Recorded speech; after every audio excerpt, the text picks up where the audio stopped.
पहले एपिसोड में हमने देखा था जिन्वो जब उस ब्लू गेट में जाता है और वो गेट अचानक रेड गेट में बदल जाता है और वो लोग एक अलग दुनिया में पहुंच जाते हैं जहां सिर्फ बर्फीले भालू होते हैं और मैजिक बीस्ट होते हैं। जिन्वो के ग्रुप में जो लोग रहते हैं वो जिन्वो को जादूगर समझते हैं और जिन्वो अपने बारे में पूछने या कुछ बताने से मना करता है। और हमने जिन्वो की शैडो आर्मी में से एक अलग ही सोल्जर को देखा था, वो बहुत ही पावरफुल होता है और वो दानव भालू को हरा देता है। उसका नाम था आइरिस, जो जिन्वो को बहुत ही पसंद होता है और जिन्वो उसकी काफी तारीफ करता है। दूसरी तरफ हमने देखा था किमचुल को, जो अपने ग्रुप के किसी भी आदमी को बचा नहीं पाता है और उसे उस दानव के बीच छोड़कर भाग जाता है। अब आगे हम देखते हैं किमचुल ठंड से कांप रहा होता है, उसे काफी ठंड लग रही होती है। जब वो सारे मरे हुए भालुओं को देखता है तो सोचता है कि उसे अब तक किसी बर्फीले भालू से सामना क्यों नहीं हुआ। उसे लगता है कि ऐसा नहीं हो सकता कि इन सारे भालुओं को एक ई रैंक हंटर ने मारा होगा। वो इतने ताकतवर तो नहीं हो सकते कि वो इन भालुओं को मार सके। टोंगसो और योहो आपस में किसी बात को लेकर लड़ रहे होते हैं, तभी जिनचुल लड़ाई करने से रोकता है उन दोनों को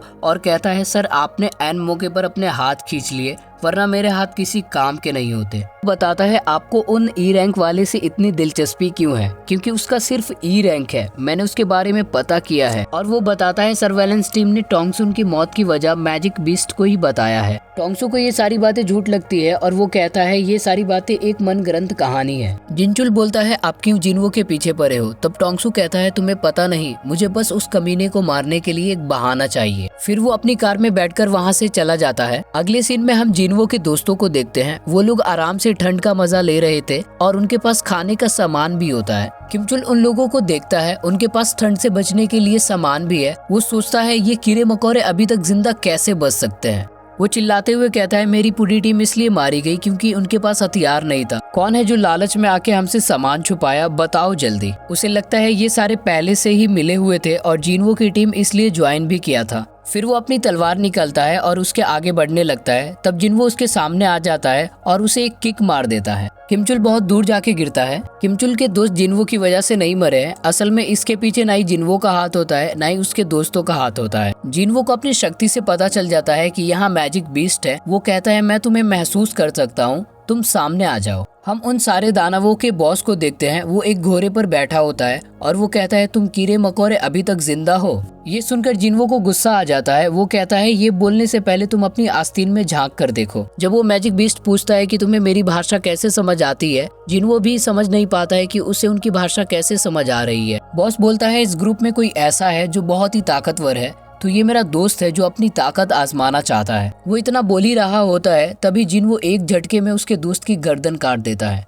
फिर वो मैजिक बीस्ट बोलता है अगर तू इंसान नहीं है तो इंसान बनने की नाटक क्यों करता है, अगर तू इंसान होता तो मेरे कान में आवाज आती। फिर वो जिन्वो के दोस्तों को उनके हवाले करने को कहता है, लेकिन जिन्वो को ये मंजूर नहीं होता है और वो मैजिक बीस्ट कहता है मुझसे दुश्मनी अच्छी नहीं, क्योंकि मेरे पास फौज है, तुम मुझसे कभी जीत नहीं सकते हो। फिर जिन्वो अपनी शैडो आर्मी को बुलाता है। वो काले बर्फीले भालू होते हैं। वो लड़की सोचती है क्या ये काले बर्फीले भालू सर हंटर की फौज तो नहीं है, और वो दोनों आमने सामने होते हैं अपनी अपनी फौज के साथ। वो जिन्वो से कहता है तू मुझे बोर कर रहा है। हंटर जिन्वो कहता है खेल तो अभी शुरू भी नहीं हुआ है, और दोनों फौज आपस में लड़ने लगती है। वो दानव लोग उसके दोस्त पर तीर चला देते हैं, लेकिन जिन्वो इतना फास्ट है कि तीर को पहले ही रोक देता है और एक ही झटके में उसका गर्दन काट देता है। फिर मैजिक बीस्ट बोलता है लोग मुझे वर्का कहते हैं, और दोनों आपस में लड़ने लगते हैं। वर्का को जिन्वो से लड़ने में मजा आ रहा था। जिन्वो अपनी शक्ति का इस्तेमाल करके उस पर वार करता है आग के गोले से, और किमचुल वहीं पर मौजूद होता है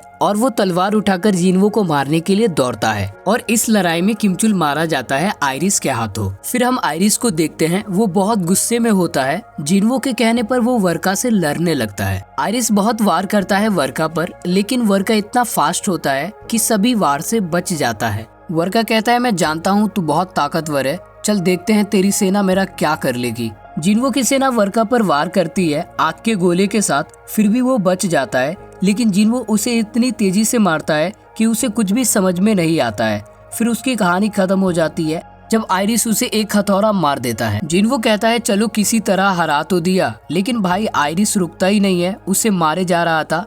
जिन्वो बोलता है शांत हो जाओ, कंट्रोल करो खुद पर, क्योंकि ये मर चुका है भाई। और उसकी आर्मी खुश होकर झूमने लगती है। जिन्वो के ग्रुप के सभी लोग वहाँ पर आ जाते हैं और बताते हैं क्या सब कुछ खत्म हो गया। जिन्वो कहता है हाँ, अब हम घर चलते हैं। फाइनली वो गेट भी खुल जाता है। उन सभी को लगता है अब हम सेफ हैं। सभी बहुत खुश हो जाते हैं, लेकिन अभी भी योहो उस गेट पर पहरा दे रहा होता है। उसका आदमी कहता है, सर 1 हफ्ता हो गया आपको पहरा देते हुए, आप घर जाइए, पहरा मैं देता हूँ। वो कहता है मैं कल सुबह तक उसका इंतजार करूंगा। फिर वो रेड गेट खुल जाता है। उसे लगता है कि इस गेट से हंटर किम ही वापस निकल सकता है, लेकिन ऐसा नहीं होता है। जब जिनवो गेट से बाहर निकलता है तो वो पूछता है बाकी हंटर किधर हैं? फिर वो बताता है कि बाकी हंटर्स नहीं बच पाए हमारे अलावा। उसे लगता है कि वो हाई रैंक के हंटर थे, फिर भी वापस नहीं निकल पाए, ऐसा कैसे हो सकता है? हंटर जिनवो वहाँ से जाने लगता है। वो आदमी कहता है 1 मिनट रुको, मेरे सवालों का जवाब देते जाओ। जिनवो कहता है मैं काफी थक गया हूँ, जो भी पूछना है अपने गिल्ड वाले से पूछो। वो जिनवो को पकड़ लेता है और कहता है कि मेरे गिल्ड वालों का क्या हुआ, ये जानना मेरी जिम्मेदारी है कि वो कहाँ है।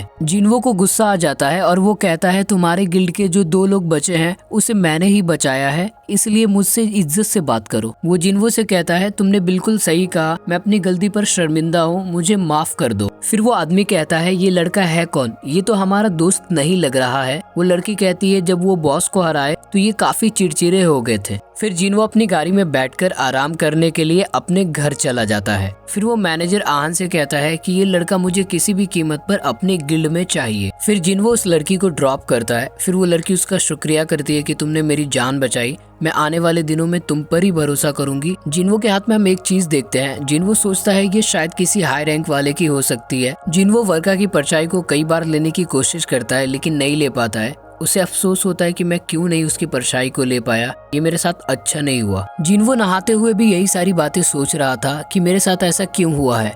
वो कहता है मेरे साथ ऐसा 3री बार हुआ है। और ये एपिसोड यहीं पर खत्म हो जाता है। उम्मीद करता हूँ आपको ये वीडियो पसंद आई होगी और भी एपिसोड के लिए चैनल सब्सक्राइब करो।